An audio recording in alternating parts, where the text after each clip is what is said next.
राजस्थान की हिस्ट्री में जिस रूठी रानी का नाम लेते हमारे जो दिमाग के अंदर थी वो मालदेव की रानी थी। एक कहानी है, सुनिए आप।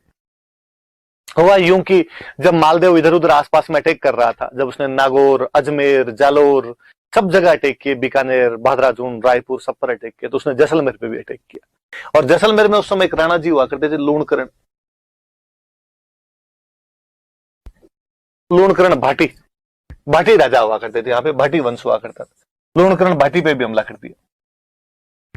जैसलमेर वाले भाटी को लगा यार पार पड़ेगी नहीं, और कहते हैं उन्होंने जैसे तैसे करके पैसे टक्के देके यहाँ से मालदेव को वापस भेज दिया था। फड़ौदी वाले किले विलेन दे दिए थे, भाई तू चला जा यार, वापस चला जा, ये वाला एरिया लेके हमारी लड़ाई करने की हिम्मत नहीं। मालदेव एक बार तो एरिया वगैरह लेके वापस आ गया था। अब जैसलमेर वाले भाटियों ने आपस में बैठ के सोचा कि यार आदमी एक बार पैसे लेके या एरिया लेके चला गया, इस बात की क्या गारंटी है कि दोबारा नहीं आएगा। और हमने इतिहास के अंदर देखे, मैंने बताया था आपको कि गुजरात वाले बहादुर शाह को कर्मावती ने रणथंभौर का किला दे दिया था, फिर भी अगले ही साल उसने अटैक कर दिया था। तो यार ऐसे तो पार पड़ेगी नहीं, कोई परमानेंट इलाज करना पड़ेगा। क्या परमानेंट इलाज किया जाए? परमानेंट इलाज तो युद्ध किया जाए। किसी ने कहा यार युद्ध करेंगे तो मालदेव अपना परमानेंट इलाज कर देगा, वो शक्तिशाली आदमी। तो क्या किया जाना चाहिए? लूणकरण की बेटी थी एक उमादे, उमादे नाम की राजकुमारी थी, बेहद सुंदर राजकुमारी। दे का मतलब देवी है भाई, अपने राजस्थानी में देवी लिखते थे। कई राजकुमार उससे शादी करना चाहते थे और किसी ने सलाह दी कि क्यों ना उमादे की शादी मालदेव के साथ कर दी जाए। उमादे सुंदर राजकुमारी है, उसके लिए योग्य वर की जरूरत है, और मालदेव से ज्यादा योग्य वर कौन हो सकता है? उत्तर भारत का सबसे शक्तिशाली राजपूत राजा था। यदि मालदेव के साथ में अपने रिलेशन हो जाएंगे, बेटी को अच्छा घर मिलेगा और अपना जवाई बन जाएगा, फिर तो क्या ही हमला करेगा, अपने लिए आक्रमण भी समाप्त हो, ये भी समाप्त। लूणकरण जी ने हाँ बदली कि भाई ठीक, शादी कर देते हैं। मालदेव के पास में समाचार भेजा गया कि आप जैसलमेर वाली अपनी राजकुमारी उमादे की शादी आपसे करना चाहते हैं, क्या आप तैयार हैं? मालदेव जी तैयार ही बैठे। मालदेव जी ने कहा साहब पक्का, मैं तो कर लूंगा, सुंदर राजकुमारी से क्यों नहीं शादी करना चाहिए। कहते हैं मालदेव जी यहाँ से बारात लेके जैसलमेर गए, खूब बड़ी सी बारात गई थे, बड़े राजा की बारात जाए तो जानी थी। तो अभी भी अपने गांव में रिवाज होता है कि जब बारात जहां पे रुकती है, डेरा बोलते हैं, डेरा, आप डेरे कैसे समझोगे, कोई इंग्लिश मीडियम वालों के समझ नहीं है, शहर वाले टावरों के। राज के प्राथमिक विद्यालय गांव में तो उसी में रुकती है आजकल तो जाके। मैरिज गार्डन टाइप का कर दो जी, होटल कर दो जहां पर आप बारात को रुकवाते हो, तो डेरा बोलते हैं उसको। तो कोई ना कोई जगह होती है जहां पे बारात को रुकवाते हैं। तो पहले ऐसा हुआ करता था, गाँव में तो अभी भी होता है कि जहां भी बारात रुकती है, वो जो डेरा होता है उसको देखने के लिए महिलाएं जाती है। और जब घर से बाहर कैसे निकले, उसे लगा क्यों ना मैं जैसलमेर के किले के ऊपर जाके, और वहां से तो सब कुछ दिखेगा, और वहां से मैं डेरा देख लेती हूँ। तो जब जैसलमेर के किले की सीढ़ियां चढ़ रही थी, तभी उसने अचानक एक रूम के अंदर लड़ाई की आवाजें सुनी। उसने कान लगाया तो पता चला कि उसके मम्मी पापा आपस में लड़ रहे थे। और लूणकरण भाटी अपनी पत्नी से कह रहा था, अपनी रानी से कह रहा था कि आज मालदेव जैसे फेरों के लिए आएगा, मैं मालदेव को पकड़ के मार दूंगा।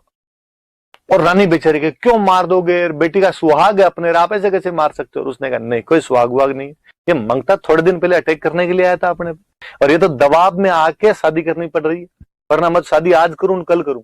अब ऐसे तो इसको प्रत्यक्ष युद्ध में तो मार नहीं सकते, डायरेक्टली तो इसको मैं मार नहीं सकता, इसलिए आज मौका है, फेरों में तो अकेला आएगा, अकेला आएगा तब मैं मार दूंगा इसको। और यदि तूने किसी को बता दिया तो देख लेना, पहले तेरे को मारूंगा। बेचार रानी डरी हुई, क्या करे पर पति के सामने। जब उमादे ने बार ये सब बातें सुनी, उमादे को लगा अब क्या किया जाए। एक तरफ मेरे पिता है जो मेरे होने वाले पति को मारना चाहते हैं, एक तरफ मेरे पति हैं जिनको इस धोखे की जानकारी नहीं है, मुझे क्या करना चाहिए इसमें। और फिर उसे लगा कि किसी हिंदू लड़की के लिए सगाई अपने आप में आधा विवाह होता है, और मुझे मेरे पति का साथ देना चाहिए। और कहते उसने नीचे आके एक लेटर लिखा और गुपचुप तरीके से मालदेव के पास पहुंचाया कि मालदेव जी आज जब फेरों में आओ तो थोड़े सावचेत रहना, क्योंकि मेरे पिता आप पर हमला कर सकते हैं। मालदेव जी ने लेटर पढ़ा और मालदेव जी राजी हुए। उनका रानी हो तो ये हो कि सगाई हो रखी है, शादी अभी तक हुई नहीं, फिर भी मेरा साथ देने के लिए तैयार है। उन्होंने वापस समाचार भेजा कि थैंक यू, जैसे तुम वैसे नहीं मरता इनसे, पर तुमने थोड़ा सावचेत कर दिया तो और ठीक है। और अब मालदेव जी ने अपने साथ में जो बाराती गए हुए थे उनमें से 2 ढंके बॉडी बिल्डर से छांटे और उन बॉडी बिल्डर को कहा कि तुम दोनों का एक ही काम, आज लूणकरण को फेरों में मत आने देना जब तक मेरे फेरे नहीं हो जाए, बाकी मैं देख लूंगा। उन्होंने कहा ठीक है। मालदेव जी गए तोरण मारने के लिए, तोरण की सारी रस्में खत्म हुई, मालदेव जी अंदर फेरों के लिए गए, बाकी वाले बाराती महफिल के अंदर जाके बैठे, पार्टी सार्टी चलने लगी। लूणकरण जी भी इधर उधर, अब तक तो बिजी थे। लूणकरण जी ने लगा अच्छा मालदेव अकेला अंदर चला गया, तब लूणकरण जी घर के अंदर जाने लगे। और वो जो दो राठौड़ इधर से गए हुए थे, बाराती इधर से, थोड़े बॉडी बिल्डर जिम विम जाने वाले से थे, उन्होंने लूणकरण जी को कहा, अरे लूणकरण जी किधर जा रहे हो अंदर? वो ताक में बैठे थे तैयार।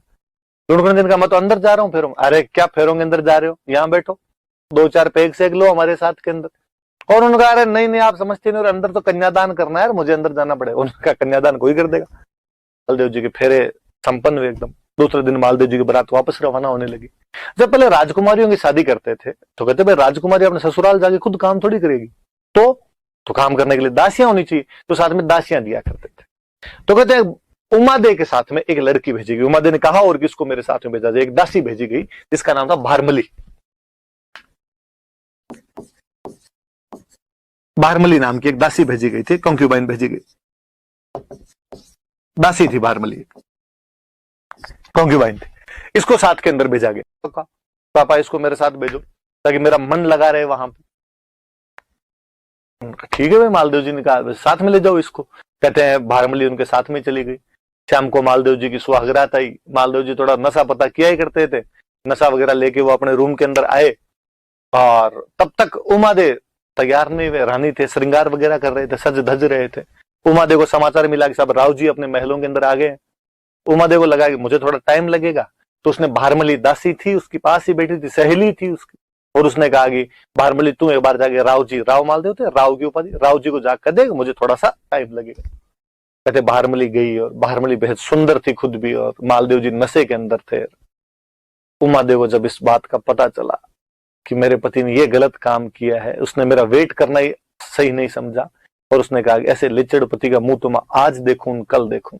उसके बाद उम्र भर उमादे ने मालदेव का मुंह वापस नहीं देखा था। इसलिए उन उमादे को हम किस नाम से जानते हैं? रूठी रानी के नाम से जानते हैं। तो याद रहेगी बात कि रूठी रानी किसे कहा जाता है? तो रूठी रानी उमादेव कहा जाता है। कहां की राजकुमारी थी? तो वो जैसलमेर के भाटी राजा लूणकरण की बेटी थी। कौन सी दासी की वजह से नाराज हो गई थी? तो वो भारमली नामक दासी की वजह से नाराज हो गई थी, और उसने मालदेव का आजीवन बाद में मुंह नहीं देखा था। यहां से चली गई थी, अजमेर के तारागढ़ किले में खूब दिन तक रही थी। जब मालदेव जी की मृत्यु हुई थी, और जब केलवा में उमादे थे, वहां पर उनको समाचार मिला कि भाई मालदेव जी की मृत्यु हो गई, तो उमादे वहां पर उनके साथ में सती होते हैं। मालदेव जी की पगड़ी भेजी गई थी, और उस पगड़ी के साथ में सती हो गए थे। और उन्होंने कहा भाई वो बेलखना था, उसने अपने पति होने का धर्म नहीं निभाया, उसने गलती की, बाकी मैं पत्नीव्रता नारी हूं, मैं अपने पत्नी होने के सारे धर्म निभाऊंगी। और वो मालदेव जी के साथ में बाद में सती हो जाते हैं। उस उमादे जैसी पतिव्रता नारी को हम आज भी याद करते हैं। उसके स्वाभिमान को याद किया जाता है। क्या स्वाभिमानी महिला थी जिसने गलत बात की, पति की गलत बात को स्वीकार नहीं किया तो नहीं किया, और आजीवन अपने पति से अलग रही। इसलिए हम उसको किस नाम से जानते हैं? रूठी रानी के नाम से जानते हैं। अजमेर के